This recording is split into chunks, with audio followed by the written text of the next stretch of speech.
এইখানে আরেকটা ভিডিও আছে, এটাকেও আমি অল্প একটু অংশ নিয়ে আসি।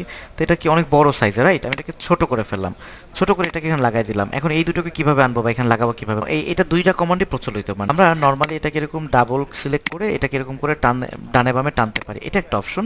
আচ্ছা, আর একটা অপশন আমি বলি, এখানে দুটো অপশন আছে, এখানে একটা ক্লিক করলে জাস্ট নর্মালি অন হয়। তো এখানে ছোট্ট একটু তীর চিহ্নের মতো দেখা যায় নিচে কোণাতে, হ্যাঁ, যদি এরকম ক্লিক করে ধরে রাখি দুটো অপশন বের হয়।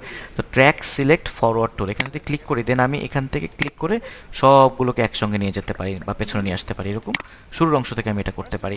আবার এখানে ক্লিক করে ধরে যদি নিচেরটা সিলেক্ট করি, ট্র্যাক সিলেক্টেড ব্যাকওয়ার্ড টুল, এখান থেকেও আমি পুরোটা এরকম ধরে সামনে পেছনে আনতে পারি। আবার ধরেন এটা এরকম ফাঁকা হয়ে আছে, বা এটা না, শুধু এখান থেকে এই সবগুলো এরকম ফাঁকা হয়ে আছে, আমি ফাঁকাটাকে ফিল আপ করতে চাই, বা এক্ষেত্রে আমি এভাবে করে ধরে তো আনতে পারি। তার পাশাপাশি ওটা না করে আমি এখানে একটা ক্লিক করে যদি ব্যাক স্পেস বাটনটা বা ডিলিট বাটনটা ক্লিক করি, সব কিন্তু এখানে চলে আসবে।